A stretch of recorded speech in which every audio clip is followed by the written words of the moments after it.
afternoon mga bro. Today dumating na yung ating isda ngayong umaga.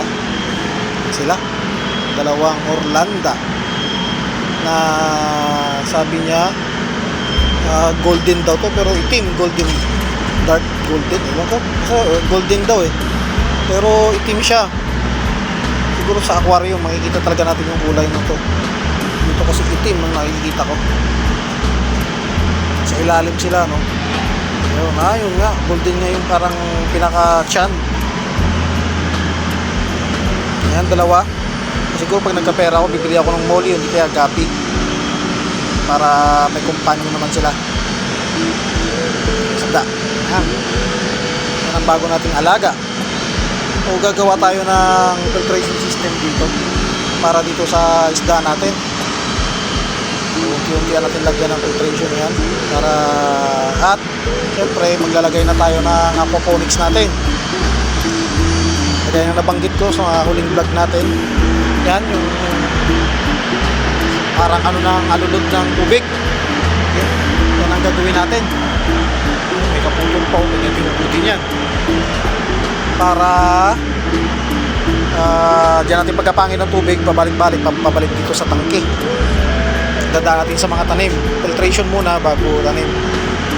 At yung filtration naman na pili ko, ito yung mga balls na to. Ayan. Itong ilalagay ko. Subukan ko muna magbabad isang piraso. Tingnan ko kung madudurog siya. Baka mamaya nadudurog So kung madudurog siya, hindi pwede. Hindi rin naman nagkukulay Binabad ko ngayon to. Hindi rin naman siya nagkukulay. Kaya lang parang makinis lang siya Ang ganda sana kung may mga pores, may mga butas-butas, para yun ang bahayan ng good bacteria sa ating filtration system na siya magko-convert sa nitrate, sa ammonia, ito nitrate, tapos nitrite, para maging pataba, malinis ang tubig, maging pataba sa ating tanim. Update sa mga kalapati natin. Ayun sila. Yun yung dalawa. Paris na yan. Yun naman tatlong biyag natin. Ito pa yung dito mga biyag natin. Parang gusto ko nang lagyan ng singsing yung dalawang inakay. Pero ang liit Ang liit ng mga inakay na to. Ang liliit nila. Ayun diba? Ang liliit nila.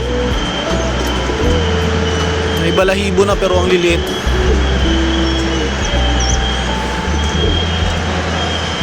Siguro tignan ko muna.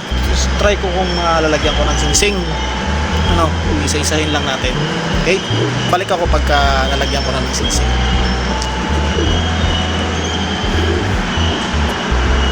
Mga brother, dito tayo sa loob. Nilagyan na natin ng isa. Ayan. Nako, baliktad pa yung pagkakalapit ko. Baliktad ang pagkakabit. Pinabalik ko tanggalin ko muna at babaliktadin ko. Pinakain ko ulit kasi naubos nila yung pagkain nila. Mga gutom na gutom.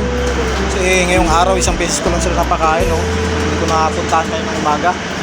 Pumunta man ako rito, madilim pa at hindi ko lang na-video ng paglagay ko nito sa ating bagong alaga.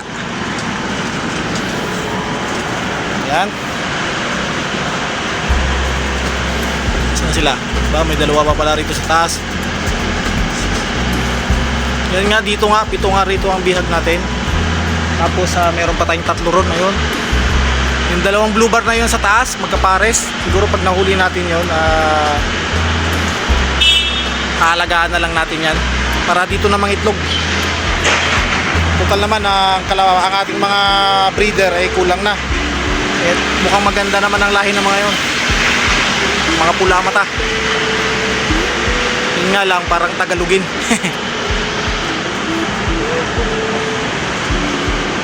Yan, mga alaga natin.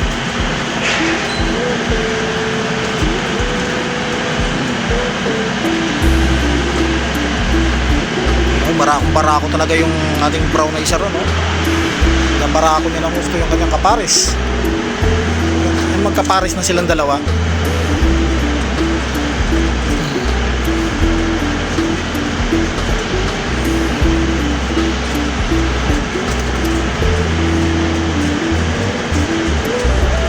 update sa ating mga alagang kalapati.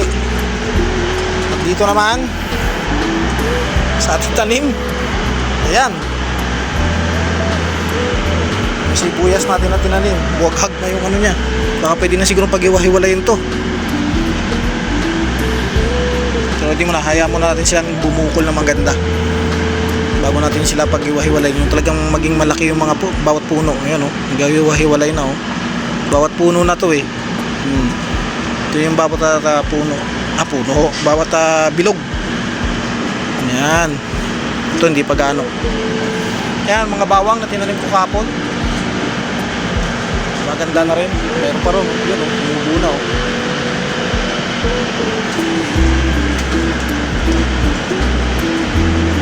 Nakalimutan ko naman doon magdala ng gamit para dito sa pump na yun. Kaya bukas na lang ulit. Yan, wala naman tayong ibang bihag. Yung tatlo lang na yun. Kasi kahapon, kaya hindi ko pumasok na yung dalawa dito eh. Hindi ko sila hinuli kasi meron akong isang nakita pa, isang bihag pang blue bar, hindi yung isa rin sa baba, meron pang isa. Kaya hindi ko muna sinaran. Baka sakali ako baka pumasok din. Lumabas naman pala. Kaya hayaan muna natin sila dyan. Hayaan muna natin silang nakaganyan. Mamaya pag pumasok ulit yan, tsaka natin hulihin. Siguro bukas na ako gagawa ng filtration para ating aquaponics na gagawin. Yan. At ito, tingnan ko muna kung ba'y madudurog ba siya pagka nababad ng matagal. Mukhang hindi naman, mukhang matigas na matigas. Ang ano ko lang dito, wala siyang course pala. Akala ko makinis pala ito. So okay na rin yan kahit pa paano.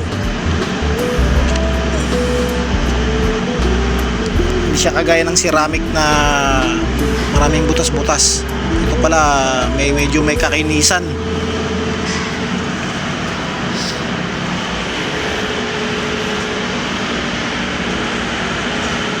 Ayan, marami sana yan oh.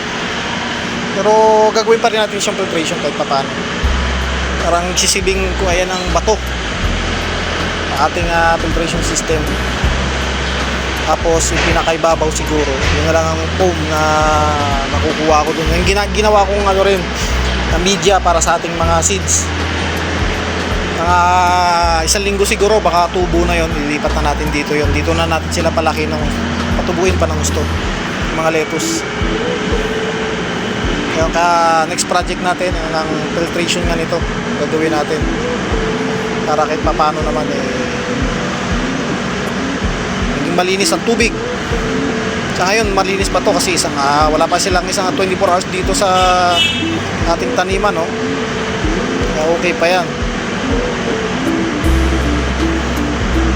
So, kinain din pala nila yung pellet na nilaglag ko. Ayan o.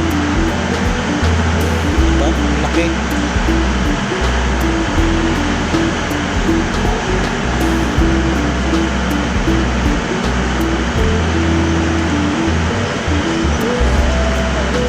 Mahirap sa mga Orlanda no.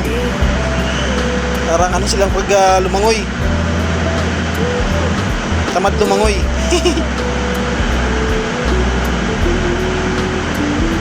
Baga malamya sila kung kumilos.